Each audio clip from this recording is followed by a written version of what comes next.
Hello friends, welcome to IT index. आज के video में हम लोग बात करने वाले हैं, बहुत ही इंपॉर्टेंट टॉपिक है राउटिंग का। बात हम लोग विंडोज की कर रहे हैं और फिर बात हो रही है राउटिंग की। जब भी हम राउटिंग की बात करते हैं तो राउटर के बारे में बात करते हैं, L3 स्विच के बारे में बात करते हैं, फायरवॉल के बारे में बात करते हैं, मल्टीपल डिवाइसेस की बात करते हैं, राइट। बट जब हम सर्वर की बात कर रहे हो और सर्वर के अंदर राउटिंग किस तरीके से परफॉर्म करते हैं, डिफरेंट सबनेट्स के बीच में किस तरीके से कनेक्टिविटी करा सकता है एक सर्वर, क्योंकि सर्वर में भी एक सर्विस होती है जिसको हम लोग RRAS सर्विस बोलते हैं, ठीक है, routing and remote access service. इस सर्विस की हेल्प से हम माइक्रोसॉफ्ट का सर्वर ऑपरेटिंग सिस्टम यूज करके इस सर्विस की हेल्प से डिफरेंट साइट्स के बीच में नेटवर्किंग कर सकते हैं, राउटिंग कर सकते हैं, राइट। नेटिंग क्रिएट कर सकते हैं, राउटिंग परफॉर्म कर सकते हैं। ये मल्टीपल सर्विसेज, इस सर्विस को यूज करते हुए इन मल्टीपल ऑप्शंस को इनेबल कर सकते हैं। आप ध्यान से देखिए कि अगर आपके पास मल्टीपल रिमोट साइट्स हैं, ब्रांच ऑफिसेज हैं, ठीक है, कोई रिमोट यूजर है, उस कंडीशन में माइक्रोसॉफ्ट का सर्वर ऑपरेटिंग सिस्टम पे एक सर्विस इनेबल कर सकते हैं, RRAS, routing and remote access service. इसकी हेल्प से हम different subnets, different subnet means different networks के बीच में आपस में कनेक्टिविटी क्रिएट कर सकते हैं, राइट। तो देखो ध्यान से, हमने प्रीवियस में जब आपको कोर्स एक्सप्लेन किया था तो एक टोपोलॉजी एक्सप्लेन की थी। उस टोपोलॉजी के अंदर हमने आपको बोला था कि मेरे पास मल्टीपल साइट्स होंगी। जैसे यहाँ पे दिखाया है कि बेंगलुरु हेडक्वार्टर है और वहां पे जो माइक्रोसॉफ्ट सर्वर की मशीन है विंडोज 2022 के साथ, राइट, ये जो सर्वर मशीन है ये 192.168.10.0 सबनेट के साथ रनिंग में है एंड प्राइमरी डोमेन कंट्रोलर है। ये क्या है? प्राइमरी डोमेन कंट्रोलर है। DNS एंड DHCP का डेटाबेस इसी के साथ इंक्लूड है, राइट। वैसे नेटवर्क के अंदर जब आप इंफ्रा सेटअप करते हो तो इस तरीके से ही सेटअप करते हैं। अगर इंडिविजुअल अलग अलग साइट्स हैं तो सब पे ADC बना दिया, additional domain controller, and DNS और DHCP अपने लोकल नेटवर्क से क्वेरी रिजॉल्व कराने के लिए सेम सर्वर पे अप्लाई कर दिया, या लोकल साइट्स के अंदर अदर सर्वर पे DNS अप्लाई कर दिया, राइट, ठीक है। तो अभी हम लोग राउटिंग कर रहे हैं, तो routing and remote access service के अंदर 10.0, 4.0, 3.0, 2.0 एंड 1.0 ये डिफरेंट सबनेट्स हैं। आप इस तरीके से समझो कि आपके पास, मैंने एग्जांपल में क्या किया हुआ है, एक जो सर्वर लिया हुआ है और दो साइट ली हुई है। आप 4 साइट्स ले सकते हो, 2 साइट ली हुई है। एक साइट आपके पास दिल्ली है, दूसरी साइट गुड़गांव है। इन दोनों साइट्स और ये RRAS जिसको सर्वर पे जो सर्विस मैंने यूज किया, ऑपरेटिंग सिस्टम तो सर्वर चाहिए होगा, तो इसके बीच में हम MPLS कनेक्टिविटी कर लेंगे।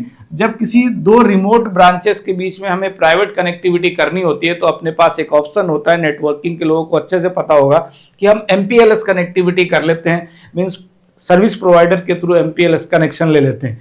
ये प्राइवेट कनेक्टिविटी के लिए है। ऑल ओवर इंडिया जैसे बैंक है, बैंक का नेटवर्क है, उनकी मान लेते हैं 100+ साइट्स हैं या 1000+ साइट्स हैं और उनको प्राइवेट कनेक्टिविटी करनी है, तो इस बीच में MPLS कनेक्शन के थ्रू MPLS कनेक्शन भी सर्विस प्रोवाइडर ही प्रोवाइड करता है। जैसे इंटरनेट प्रोवाइड करते हैं, इस तरीके से MPLS कनेक्शंस भी प्रोवाइड करते हैं। आप वोडाफोन की बात करोगे, AT&T की बात करोगे, यहाँ तक कि आपका जो टाटा कम्युनिकेशन है, ये सभी क्या प्रोवाइड करते हैं? MPLS कनेक्शंस प्रोवाइड करते हैं, राइट।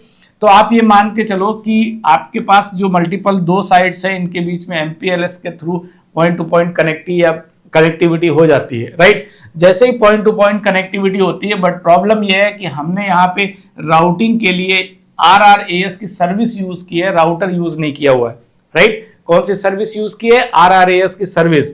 तो 1.0 का सबनेट इधर है, 2.0 का सबनेट ये है, और ये सर्वर है हमारा जिसपे हम सर्विस रनिंग में यूज करेंगे, राइट। और आफ्टर दैट सर्वर के बाद हम ISP भी यूज करेंगे कि किस तरीके से इंटरनेट सर्विस प्रोवाइडर तक कनेक्टिविटी कर पाएंगे। क्यों? क्योंकि इन दोनों साइट्स पे इंटरनेट भी तो चाहिए होगा, राइट। उस कंडीशन में ये दोनों आपस में कनेक्ट हो जाएं और कनेक्ट होने के बाद ये दोनों जो ब्रांचेस हैं, इसमें जो कनेक्टेड यूजर्स हैं, उस पर इंटरनेट भी एक्सेस हो जाए।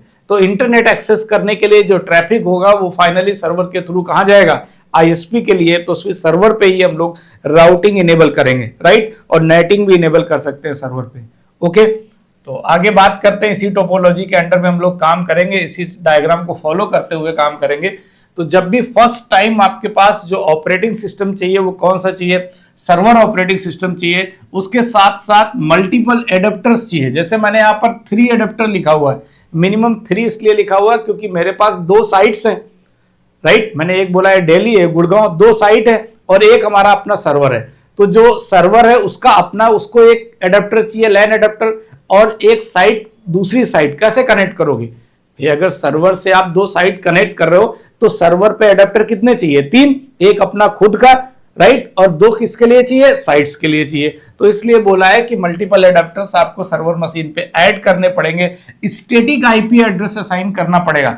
हम लोगों ने बात की थी कि विंडोज के अंदर जब भी हम सर्वर कॉन्फ़िगर करते हैं तो जितने भी सर्वर्स होते हैं उस पर हम लोग मैनुअली आईपी एड्रेस असाइन करते हैं, डायनेमिक नहीं असाइन करते, ठीक है। ये एक रिकमेंडेशन है। डायनेमिक आप कर सकते हो, डीएससीपी में ऑप्शन होता है रिजर्वेशन का, बट रिकमेंडेशन जो है वो यही है कि आप सर्वर पे स्टैटिक आईपी एड्रेस असाइन करेंगे। नेटवर्क कनेक्टिविटी, ऑब्वियस सी बात है कि नेटवर्क कनेक्टिविटी का मतलब ये है कि जो मशीन्स लगी हुई हैं उनके बीच में आपस में एटलीस्ट कनेक्टिविटी तो हो, ओके। इंस्टॉलिंग आरआरएएस रोल, जैसे हम लोग एडीडीएस की सर्विस इंस्टॉल करते थे इसी तरीके से आरआरएएस की सर्विस को इंस्टॉल करेंगे। सिंपली एडीडीएस करते थे, यहाँ रिमोट एक्सेस की सर्विस इंस्टॉल करेंगे और इंस्टॉल करने के बाद फिर उसकी कॉन्फ़िगरेशन करेंगे। फर्स्ट टाइम सर्विस इंस्टॉल होगी देन उसकी कॉन्फ़िगरेशन क्रिएट कर लेंगे। ये लैब सेक्शन में मैं आपको कवर करके दिखा दूंगा। कॉन्फ़िगरेशन के अंदर क्या स्टेप्स हम फॉलो करेंगे उसके बारे में तो अभी लैब जब स्टार्ट करेंगे नेक्स्ट वीडियो के अंदर तब बताएंगे आप, लेकिन इसे समझ लो अच्छे से। क्या इसमें नेट एंड लैन राउटिंग से समझ में आ रहा है कि 2 साइट्स है, मींस 2 हमारे लैन नेटवर्क से, उनके बीच में आपस में कनेक्टिविटी करनी है, राइट। तो वो किस तरीके से कनेक्टिविटी करते हैं, हम लोग वीपीएन की भी बात करेंगे तो आपको समझ में आएगा कि वीपीएन के थ्रू हम कैसे डिफरेंट साइट्स या यूजर्स आपस में कनेक्ट करते हैं, उसके बारे में बात करेंगे, राइट। देखो फाइनली जो कॉन्फ़िगरेशन करेंगे उसके स्टेप्स लिख रखे हैं कि आरआरएएस पहले ओपन करेंगे, आईपी वर्जन 4 और वर्जन 6 अब डिपेंड करता है कि आप V4 यूज कर रहे हैं या V6, दोनों की कॉन्फ़िगरेशन कर सकते हैं, राइट। नेट कॉन्फ़िगर करेंगे, इंटरफेसेस ऐड करेंगे, तो ये सारे ऑप्शंस लैब सेक्शन में आपको समझ में आ जाए, ठीक है। अभी यहां पर भी कंप्लीट लैब लिखी हुई है, तो मुझे लगता है कि आपको ये सारी चीजें मैंने ऑप्शन रिटर्न में इसलिए दे दिए क्योंकि जब लैब करोगे तो आपके पास सारे पॉइंट्स रिटर्न में होने चाहिए कि किस किस कौन से स्टेप्स को हम लोग फॉलो करेंगे, और फॉलो करने के बाद, ठीक है, लैब सेक्शन तक जाएंगे। तो आई थिंक सारे ऑप्शंस यहाँ पे कंप्लीट हो चुके हैं। तो अभी इस वीडियो को हम लोग यहीं पे कंप्लीट करते हैं, बाकी नेक्स्ट वाले के अंदर मिलते हैं हम लोग अपने लैब सेक्शन के अंदर, तब बात करेंगे वीपीएन कनेक्टिविटी के बारे में, बात करेंगे नेट राउटिंग किस तरीके से इनेबल करते हैं, और एक टोपोलॉजी पहले हम आपको बना के दिखाएंगे कि जो हम लैब करने जा रहे हैं उस लैब के अंदर क्या क्या आईपी एड्रेसेस यूज किए, राइट, और किस डिवाइस की किसके साथ कनेक्टिविटी है, साइट्स को कैसे कनेक्ट कर रखा है उसके बारे में, राइट। तो इस वीडियो को यहीं पे कंप्लीट करते हैं, बाकी मिलते हैं नेक्स्ट लैब सेक्शन के अंदर कि आरआरएएस किस तरीके से कॉन्फ़िगर करते हैं, इंटरफेसेस वीएम में किस तरीके से ऐड करेंगे उसके बारे में। Thank you.